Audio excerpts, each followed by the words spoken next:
Біздің ауыл салық салғанның иығында отырған. Шілденің дәл ортасы болса да, бұл жерде қоңыр салқын, бұлтсыз күндері тамылжыған тамаша мезгіл басталушы еді. Не ыстық емес, не суық емес жайлаудың жаймашуақ сәтінде төбеңнен көкпеңбек болып төңкеріліп тұрар аспанға қарағайдың бүршігін лақтырып ойнайсың. Қанша құласаң ауырсынбайтын, қанша құласаң жапырылмайтын, күлтеленген күреңсе балапан табанымызға кілемдей жұмсақ тиюші еді-ау. Теңіз бетінен қаншама биік болғанымен, осы салық салғанның кез келген жеріне жер ошақ қазсаң, көлкілдеген су шыға келетін. Әсіресе жаңбырлы күндері қырдан құлаған лайсаңға айналып, шошайтып қарағай бөренеден қиып салған үйлердің мазасын кетіретін. Ол кезде колхоз. Колхоздың сиыры күніне 3 рет сауылады. Ал әр сауынның арасында шөп шауып, оны маялайтын. Кеште тіпті түні бойы сепараторға сүт тартып, май шайқайтын. Шашау дегенді білмейтін қыз-келіншектер соғыс жылынан кейінгі бейбіт күннің шуағына жылынып, сызылда ән салатын.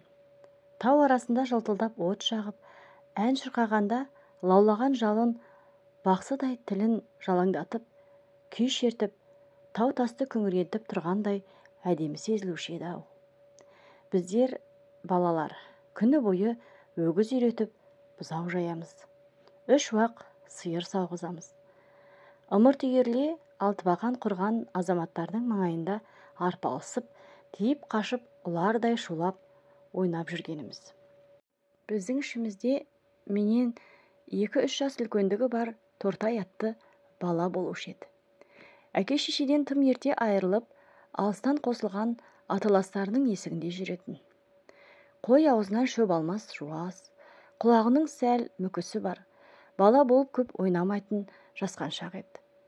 Бәрімізден гөрі ерекшелігі таңертеңнен кешке дейін бас алмай кітап оқи беретін. Қолынан не тисе, соны талғамсыз оқитын Тортай ортамыздағы білгішіміз, аузымызды ашып тыңдар абызымыз сықылды. Бір күні мен Тортайды көп іздеп әрең таптым. Тұрған үйі аузына келгенін айтып, ұрсып, қуып жіберіпті. Салық салғанның ұшар басындағы қалың тас қорымның үңгіріне кіріп, от жағып отыр екен. Мені көрген соң қуанып қалды. Орнынан атып тұрып, мені қалай таптың, деді. Сенің үйің осы тас күрке емес пе? Тортай тас күркені ұядай қылып жинап, тазалап қойыпты.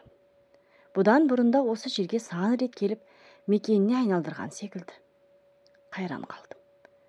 Ағаштан қиып нар жасап, үстіне шөп төсеген. Өзіне тиесілі кітаптар әбден көп оқылғандықтан, жемтір болып бір бұрышта жинаулы тұр. Төр алдына ешкінің терісі төселген.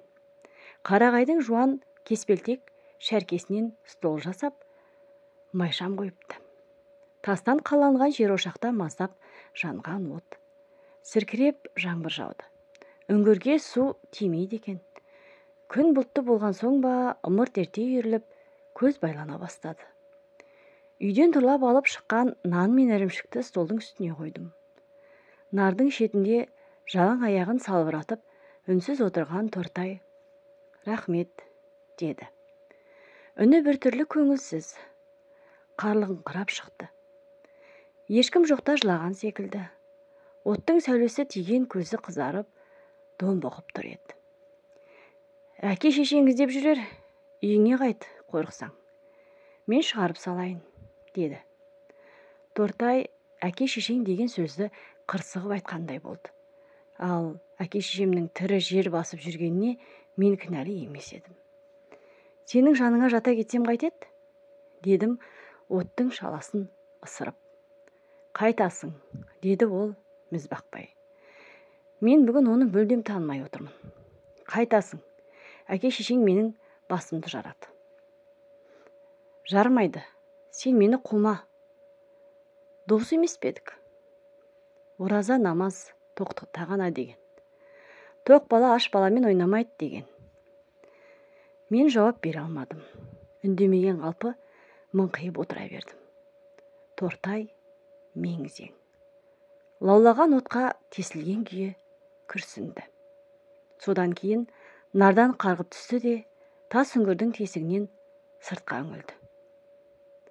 Жауын ұзақ жауатын түрі бар. Төңірек тұтасып алыпты. Қонғың келсе қона ғой, деді маған.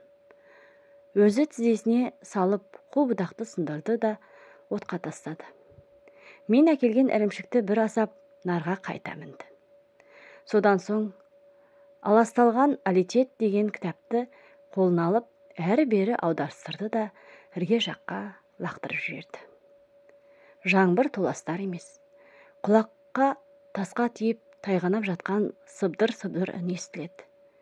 Күркіреп, сарқырамай ұрлана жауған нөсер қайдағы жайдағыны еске түсіріп, қиял дүниесіне жетелейді. Немесе маужыратып ұйқыны келтіреді екен. Босағада отырғаның не? Деді Тортай. Бағанағыдай емес, көңілденейін депті. Кел, жаныма, мен сені тым жақсы көрем. Бастықтың баласымын деп мұрныңды көкке көтермейсің. Қарапайымсың. Тас ошақтағы оттың сәулесі қабырғаларға түсіп, қоңырқай тартады. Төбеде тесік бар ау деймін. Тырс-тырс тамшы тамады бір жерден. Біз ертекті ескі дүниеде отырғандай едік. Менің кеңсірігім ашып, бір түрлі жылағым келді. Тортай, дедім. Ау, деді. Әңгіме не ертек айтшы? Баяғыда бір жетім бала болыпты, деп бастады. Баяғыда бір жетім бала болыпты. Ары қарай күңгір-күңгір, күбір-сыбдыр ертекке айналады. Бүгін менің есімде Тортай айтқан ертектің көбі қалмаған. Тіпті сол арманшыл баланың өзінде ұмытқандай едім. Тек баяғыда бір жетім бала болыпты деп басталушы еді. Ал қалай аяқталатынын білмеймін. Мүлдем есімде жоқ. Қалай аяқталушы еді? Менің жанымда тамаша сақталғаны ол тас үңгірде шөп төселген нардың үстіне жатып, оқыған кітаптары мен өзінің арман қиялы туралы түн ортасы ауғанша айтқан күбір-күбір әңгімесінің еміс-еміс елесі ғана. Мені жып-жылы қойнына алып, ағалық ақылын айтатын тым зеректік еді. Бұл дүниеде мен пір тұтар, сырласар жалғыз нәрсем бар. Ол кітап, дейтін. Әкем де, шешем де сол кітап. Кейбірін 2-3 қайтара жалықпай оқып шықтым. Жалғыздығың, жетімдігің бәрі ұмытылып, басқа бір жұмақты өмірге сапар шеккендей боламын. Әттең, жағдай келсе, оқуымды одан әрі жалғастырып, Алматыға аттанар едім. Шынымды айтайыншы, кітап жазып, жазушы болғым келеді. Ақ жауын сіркіреп тұр. Тас ошақтағы от қоламталанып, үңгірдің ішіне қорқыныш ұялап, қараңғылана бастаған. Тортай әлі сөйлеп жатыр. Арманы таусылар емес. Демі құлағымның түбіне жып-жылы болып сезіледі. Ептеп қытықтайды. Мен үнсіз тыңдай беремін. Әлде тоңазығаннан, әлде қорқыныштан Тортайдың бауырына тығыла түсемін. Жайлаудың жадыраған ашық күндерінің бірінде Тортайға еріп бұзау бағуға шықтым. Менікі еріккеннің ермегі сықылдеді. Тас шоқының ұшар басына дейін бұзауларды өргізіп бардық та еркіне қоя бердік.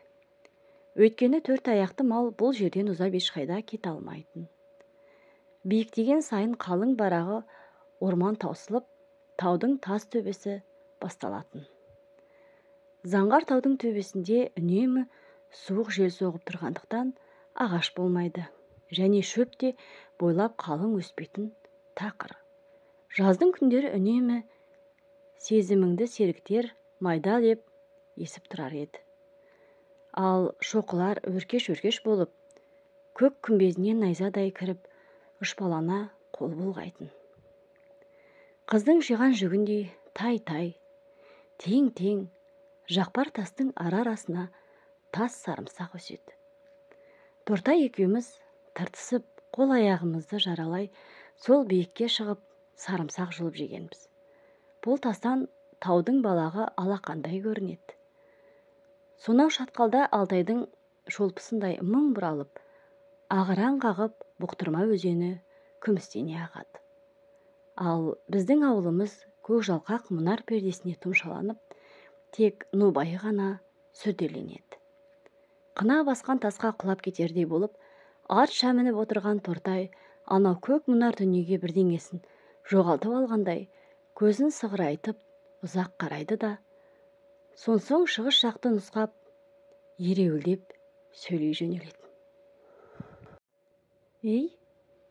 дейтін маған танауы делдиіп. «Егер осы тұрған жерімізден тұп-тура шығысқа тартып кетсек, қайда барар едік? Білемісің?» Мен иығымды көтерем. Білмейсің. Монғолиядан бірақ шығар едік. Сен болмасаң, мен жүре беруден әсте шаршамас та, қорықпас та едім. Рас айтамын, Монғолияға барар едік. Біздің о қазақтар келді деп құшақ жая қарсы алар еді. Әппақ киіз үйге кіргізіп, тай сойып, қонақ қылар еді. Боз биенің сүтіне шомылдырып, алдымызға астау-астау қазғарда қояр еді. Ішеріміз алдымызда, ішпесіміз артымызда, қымызға қызыңқырап, шәнтиіп жатқанда ақ отаудың есігін ептеп ашып, ай мен күндей қосару кірсе, әттең, дүние-ай.